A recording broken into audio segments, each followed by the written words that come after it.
Welcome to another Kingdoms of War battle report. Wildcat practice. Empire of Dust versus the Northern Alliance. 2,000 points. The scenario was kill. So my friend Carl Cannon has decided to run a Northern Alliance army because he likes the models and stuff, and that is perfectly fine. So what we're trying to do is come up with a army list that he could use at the Wildcat that's close to what he has as far as models and is still yet effective. So we start out with a horde of clansmen with great weapons and the potion of the caterpillar, another horde of clansmen naked, a horde of ice naiads with a brew of strength, 2 troops of huskarls, 2 regiments of snow foxes, a horde of snow trolls with a brew of sharpness, an icekin bolt thrower, a lord with the wings of honey maize, a thane with Talinar standards and the lute, and finally a lord on Frostfang with a snow fox. So I've already fought Carl with my tournament army, and so this time I decided to roll out yet another one of the Yatchman collection, army that I hardly ever use, and that is the Empire of Dust. It starts off with a skeleton horde, a skeleton spear regiment, a regiment of mummies with the sanguinary scripture, 2 troops of Deadeye crossbowmen, a horde of enslaved guardians, a horde of enslaved archers with a holy relic, 2 bone giants, the monolith, 2 catapults, Sebek Ray, and finally an ASB. All right, on to deployment in the first Empire of Dust turn, since they usually don't move much anyway. This table was a table from one of the Epic Dwarf things, and so what I did was I went ahead and used it to simulate so that I think sometimes when we do tournament practice, we don't have enough terrain on the table. So in this case, it's probably maybe too much even, not so much because of the terrain, but because of the size of the pieces, but I may be wrong. But really made for an intense battle anyway. So what I started out with was, I actually forgot to put them out. Carl let me put them, but the bone giants were standing in the corner of the table, and I forgot totally to put them out. So I went ahead and just deployed them on the right side of the table to defend against the very potent flank attack Carl had going. I put a catapult in the corner so I could just shoot down the line and maybe start bombarding some of those units. One of my crossbow troops was next to the ruins. Then next to the ruins also was my unit of enslaved guardians. Then there was a regiment of spearmen, and then a horde of skeletons. Behind them, you can see on that big base is my monolith. Sebek Ray and the ASB were there reinforcing the line with Inspire. On the far end, I had my enslaved guardian archers and a troop of Deadeyes, and finally the last catapult trying to do the same thing, aim across the table. This table was really hard for shooters. I mean, it was really hard. I mean, just because of the size of the stuff. But I wanted to, like I said, I wanted to recreate some of the troubles of playing in a tournament. So went ahead and just went with it. And on the first turn, all I did was move forward and shoot. So that's a fairly common thing if you play Empire of Dust. So while Carl is painting his army, he is using most of my old Games Workshop Chaos army. And so he has a lord on a Frostfang over here in the a piece of difficult terrain. Beside them are the snow trolls and then the huskarls troop. That is a very potent flank as far as points and potential damage there, especially with the snow trolls with the brew of sharpness. In the middle, one right behind the forest are the clansmen with the potion of the caterpillar, and then off to the right of them is yet another unit of clansmen, this time with nothing. Beside those guys is the horde of ice naiads, which is another nice unit. I mean, they're not super effective, but they're really hard to kill off, and they got brew of strength, so they can actually do damage. On the very end, he had the lord with the wings of honey maize to attack my shooting flank, and then 2 troops of snow foxes. So Carl moved forward in his turn, just straight forward, really didn't do any maneuvering, and to daring me to charge him. And the thing is he got to a position where I couldn't get back far enough because I'd already screwed up. So I had to go forward, and so that let both bone giants, one charged at his lord on Frostfang and the other one into the snow trolls, and I knew right then they were both dead. was just no question in my mind. And also to keep the enslaved guardians from getting charged, which were my most valuable unit in my opinion, I had to charge the mummies into the Klansmen with great weapons, which was the wrong one to charge. I mean, because they had great weapons and they were going to chop me down pretty quick. On the far end, I guess the cool thing was the enslaved guardian archers had taken out his ice-kin bolt thrower. You can see what Carl has done on the far end over here. He has brought both swarms of snow foxes forward, and then the behind them is one of the Huscarl units, and then the Lord with the Wings of Honey Mazes. You can't see him, but he's right behind the edge of the hill so that he can help destroy the catapult on the next turn. With all the things, I did a lot of damage to the Ice Naiads. Well, I can't say a lot, but I did significant damage in the shooting phase to them. The ones that the Klansmen that went into the woods, and so had done a little bit. My melee attacks did virtually nothing to his Lord on Frostfang, and I knew the Snow Trolls it wasn't going to live to tell about that one. Yeah, in his turn, he did charge into my artillery park. He charged one of the units of Snow Foxes and the Lord with the Wings of Honey Maze. The other unit of Snow Foxes charged into my Deadeye crossbowmen, just to the right of this position. I think I really totally blew it on this flank. The Huscarls and the Snow Trolls charged into one of my Bone Giants, and the thing is that he just does an ungodly amount of damage, but he rolled Snake Eyes, and so that's why there's 666 behind the giant there, and he is devastated. So, and you can see that I'd done a little bit of damage with my other Bone Giant into the Lord on the Frostfang, but not near enough, because, I mean, what's going to happen is these two guys should just slaughter him, and then he'll slaughter that giant, and I will have nothing to show for losing two Bone Giants. So the Snake Eyes was very fortunate for me. Also, the Klansmen with the two-handed weapons got my mummies up to 10 in one go. That was a pretty good roll, probably a little bit above average. The other Klansmen had charged into my skeleton spearmen, and they were up to, I want to say, 5 wounds there. Ice Naiads just did not have a good turn, but then again, they were hindered this turn, so they did 3 or 4 wounds, which is not a lot, but they're fighting skeletons. It won't take very much to get rid of them. Out on the end, the Snow Foxes did not destroy my unit of Deadeye crossbowmen, but they did do a wound, and so therefore I couldn't shoot on the following turn.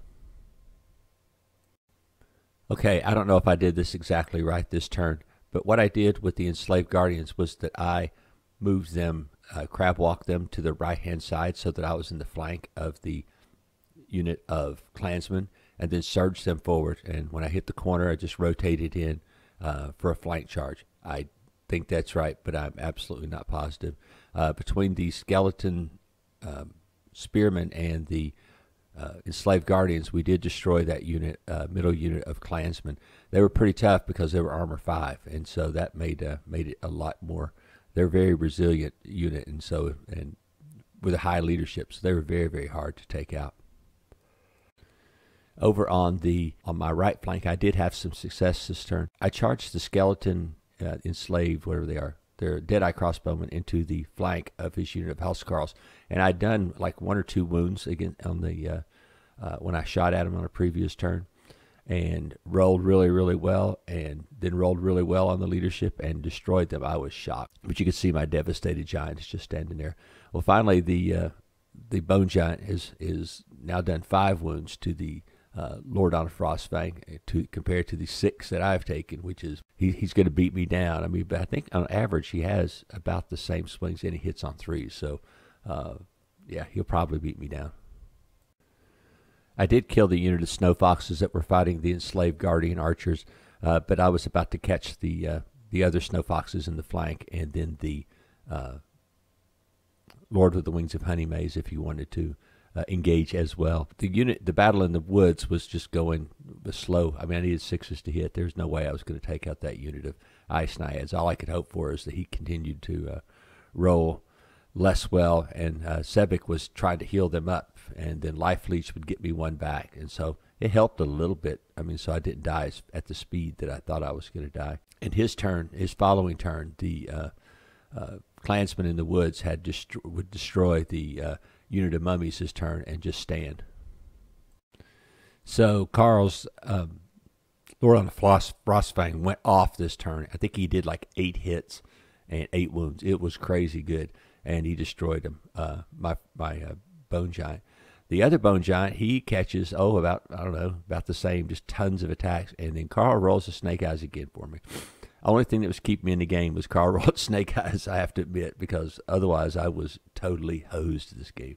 I don't know why I failed to take a picture of this in the previous turn, but the Enslaved Guardians had charged the victorious unit of Clansmen in the woods. I'd done significant damage to him. I had also done some wounds in the shooting phase on him with the rock lobber. And so with the Enslaved Guardians coming to the woods, and they did a great job and just hacked those guys down. But, they have very low armor since they have great weapons. What I'd also done was I had used the unit of Spearmen that had been fighting with the middle unit of Clansmen and turned them into the flank of the next unit of Clansmen. Into the unit of Ice Naiads to try to take them out now. So, now he's got down 2 clans, but basically his entire left flank is alive, and I am in deep trouble there. All right, these units would grind until turn 7, which is crazy, but I just couldn't get enough damage to break those Ice Naiads. And on the bottom of turn 7, this will be the last you'll see of this unit. On the bottom of turn 7, I had them in a good position and just could not roll the break test to defeat this unit. Killing this unit would have probably won me the game, because that would have been another big expensive horde out of the game. But it just wasn't to be. But the odds were not against me. Rolling for 6s on the front guys, 6s and 4s, and 5s and 4s from the flanking guys. So it wasn't a high odds it would happen, but I was hoping against hope. So I had nothing to do with my Enslaved Guardian archers after they finished off the unit of Snow Foxes. So I turned them around, and then I used my Monolith to surge them forward. If I would have got lucky, I could have charged into his Lord with the Wings of Honey Maze, but that really wasn't what I was wanting to do. What I was hoping to do was to, on the next turn, is to turn them and then surge into that fight up there. So that was my hope, but we'll have to see how that goes.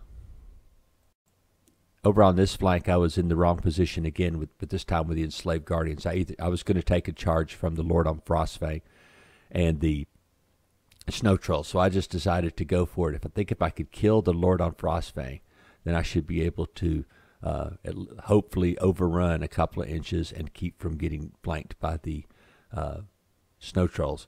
As it turns out, I do significant damage and just roll.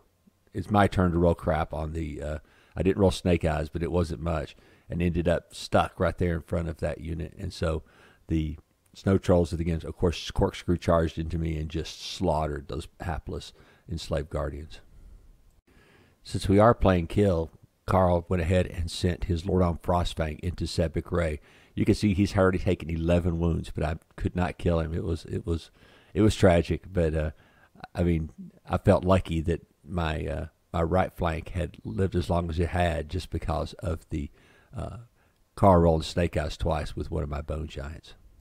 So the game actually went to turn 7, and so this was my chance right here, my great chance at greatness to try to get the points back to keep this game somewhat close. And yes, everything charged in there. I had the spearmen in the flank, the skeletons in the front who were up to 11 wounds. The Enslaved Guardian archers had surged into the fight, and I just couldn't land the blows, so to speak, and kill. I wavered them. That was the second turn in a row I wavered them. And at the bottom of turn 7, the Lord on Frostfang just slams into the back of the skeleton spearmen and erases them to win the game. All right, I'm going to talk a little bit about my army. First thing is I don't play this army very much, because the previous time I got slaughtered so bad, almost to the man, by Sean Dietrich's Trident Realm. So it kind of broke my will with this army. And so I've been in the box for months. I think it was January. I think it was New Year's Day. It's been so long since I've played this army. So I got it back out to play Carl, just so he wouldn't have to play my orcs again, or my Kingdoms of Men, which he basically every game he's had to play has been against them. So I got this army as a nice test army. I really don't think that the Empire of Dust performs well at 2,000 points. At least I know this version doesn't. I have to do something different with it, and to try to make this army a little bit better. So any suggestions, put them in the comments at the bottom.